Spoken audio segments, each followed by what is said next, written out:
যেটা হচ্ছে প্রশ্ন। জি, আজকে আমি পাস করেছি কালকে। হ্যাঁ ভাই, আপনার অপেক্ষা করতেছিল সবাই। আপনার যদি একটু এক্সপিরিয়েন্স শেয়ার করতেন, কি কি আসছিল বা যেগুলা পড়ছেন, কিছু কমন পাইছেন কিনা। আপনি তো মনে হচ্ছে এখন বেঁচে ভর্তি হয়েছেন, দেরি করে ভর্তি হয়েছেন মনে হয়, তাই না? হ্যাঁ, মানে আমি সময় আপনার কাছে আমি 15 দিনের মতন পড়েছি, তাই আমার অনেক উপকার হয়েছে আর কি বলবো। তো সেটাই, এরা অনেকে মানে আমার যে রানিং স্টুডেন্ট আছে অনেকে অনেক কনফিডেন্স পাইতেছে না, বুঝছেন? কি কমন পাই কিনা, জি জি। পাস করতে পারি কিনা। আমি বলছি আমি যেগুলো দিয়েছি আপনারা এগুলো পড়েন, এনাফ, জি স্যার। তাই না? জি, আপনি যেগুলো দিয়েছেন এগুলো যদি কেউ পড়ে আমি কনফার্ম সে পাস করে দেবে।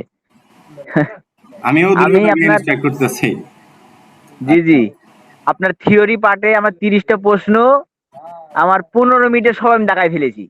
এই সবাই সময় আমার লাগে মানে থিওরি পার্টে, বুঝছেন?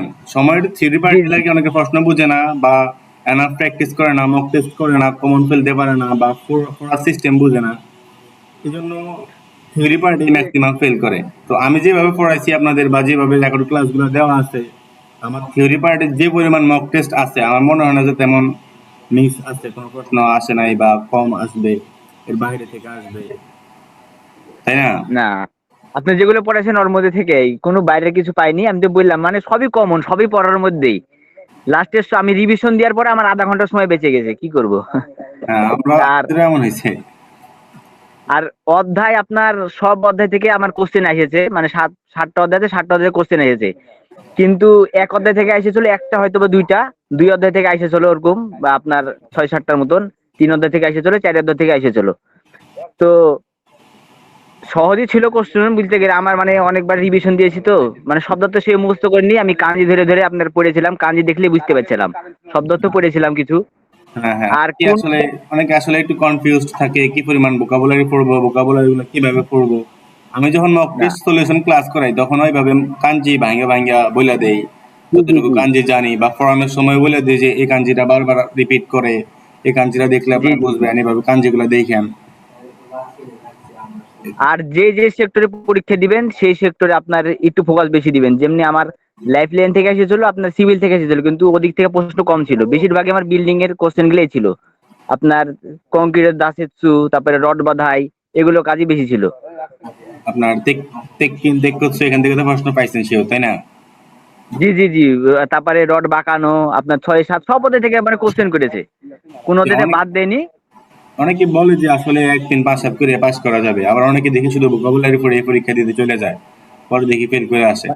এখানে আপনি হ্যাঁ যেহেতু যেহেতু একটা শিডিউল বা একটা সিলেবাস আপনাকে দিছে, এটা তো আপনাকে খুদাই দেয় নাই, এটা দরকার জি আছে, জি জি। প্রয়োজন আছে, এই জন্যই দিছে। হয়তো বা আপনি যেই পার্টে পরীক্ষা দিবেন ওই পার্ট থেকে প্রশ্ন তুলনামূলক বেশি থাকবে, আপনি যে অন্য পার্টগুলো একবার স্কিপ করবেন সেটাও পারবেন না। জি, সব পার্টে ধারণা রাখা ভালো হবে, তাহলে পরীক্ষাটা কনফিডেন্সে দেওয়া যাবে, মানে কোনো টেনশন হবে না আপনার যে হুম। ফেল করবে কিনা পাস করবো। আমি এই জন্যই আমার পেট ব্যাচের স্টুডেন্টদের বলি, আমি যেগুলো দাগাই দিচ্ছি ওগুলো একটু ভালোভাবে পড়েন, এবং বাকি যে লাইনগুলো, সাদা লাইনগুলো আছে বা একটু কম ইম্পর্টেন্ট বলি, ওগুলো ট্রান্সলেশন করে বাংলায় অ্যাটলিস্ট ধারণা নিয়ে যান, বাংলায় পড়ে যান, একটা মাথার মধ্যে নিয়ে যান। তাইলে আপনারা যদি প্রশ্ন করে, যেহেতু আপনার একটা ল্যাঙ্গুয়েজ লেভেল আছে, কানপুর লেভেলে আপনি কিছু হলেও বুঝবেন। এছাড়া অনেক প্রশ্ন ভাই, আপনি আপনার এক্সপিরিয়েন্স থেকে বললে চিন্তা করলে দেখবেন যে অনেক প্রশ্নের সাথে যে অপশনগুলো থাকে, অপশন দেখলেই তো বোঝা যায় যে এগুলো হওয়ারই কথা না, তাই না? জি জি জি। কিছু অপশন থাকে একদম তারপরে আকাশ আপনি পাতাল। তারপরে আপনি অনেকগুলো কিওয়ার্ড ধরে দিয়েছেন, ওগুলো তো প্রশ্ন পড়া লাগছে না, মানে হালকা পাতলা দুই একটা ওয়ার্ড বুঝলে পরে নিচে অপশন গুলো দেখলে বোঝা যাচ্ছে যে এই উত্তর হবে আপনার কিওয়ার্ড গুলোর জন্য। হ্যাঁ, হ্যাঁ, মানে একটা লাইনের সবগুলা, একদম সবগুলা ভোকাবুলারি যে ইম্পর্টেন্ট সবগুলাই লাগবে তেমনও না। আপনি যদি একটা লাইন থেকে, বড় একটা লাইন থেকে কয়েকটা ভোকাবুলারি বা কয়েকটা কিওয়ার্ড মনে রাখেন, আশা করি আপনি ধরতে পারবেন, তাই না? অপশন দেখলে আপনি ম্যাচ করে ফেলতে পারবেন। জি জি জি। আর একটা, আর পিকচার আমার 5-6 থেকে পিকচার ছিল, আপনার 9টা কিংবা 10টার মতন পিকচার ছিল। হ্যাঁ, আর 7টা থেকে কোশ্চেন ছিল আপনার ওই যে ইয়া সই রাখু তেন রাখু, হুম, হুম, তারপরে উপর থেকে পার্সেল পড়া, তারপরে ওই যে হুম, একটা হুম, আছে মৃদুরিচু, যেটা হ্যাঁ, আপনার হ্যাঁ, সতর্কতার যে প্রত্যেকটা জি। পতাকাটা, যেগুলো এসেছিল। এগুলো সবগুলো আমি আচ্ছা, স্যারের পড়াই দিছি আমার যেভাবে স্টুডেন্ট পড়াইছে যারা আছে সেভাবে যদি তাদের কেউ মধ্যে। করেন, স্যারের অনুশীলন যদি কেউ করেন ইনশাল্লাহ সে পাস করবেন, আমি শিওর। কারণ আমি 15 দিনে স্যারের কাছে পড়েই মানে কি বলবো পরীক্ষাতে ফুল কনফিডেন্স আমার, মানে সবই লাগছে পড়া এরকম সিস্টেম। আর আপনারা যেহেতু ফুল কোর্স করছেন, আপনি ইনশাল্লাহ পাস করে দেবেন সবাই। না স্যার যে পড়াচ্ছে শুধু শুধু পড়েন। আমি তো আসলে অবাক, আমি দেখলাম আপনাদের যারা যারা আমার কোর্সে ভর্তি হন তাদের আমি ব্যাচ নাম্বার লিখে রাখি, যে SAW পেইড ব্যাচ 2-1। তো আপনি যখন বললেন আমি পাস করছি, আমি অবাক। আপনি ভর্তি হইলেন কয়েকদিন হলো, আপনি পাস করলেন কিভাবে? পরে দেখি ভালোভাবে পাস করে ফেলছেন। জি জি। আপনাকে অনেক অনেক শুভেচ্ছা, অভিনন্দন। এবার কারো প্রশ্ন থাকলে একটু জিজ্ঞেস করেন, যদি ভাইয়ের কাছে কোনো প্রশ্ন থাকে।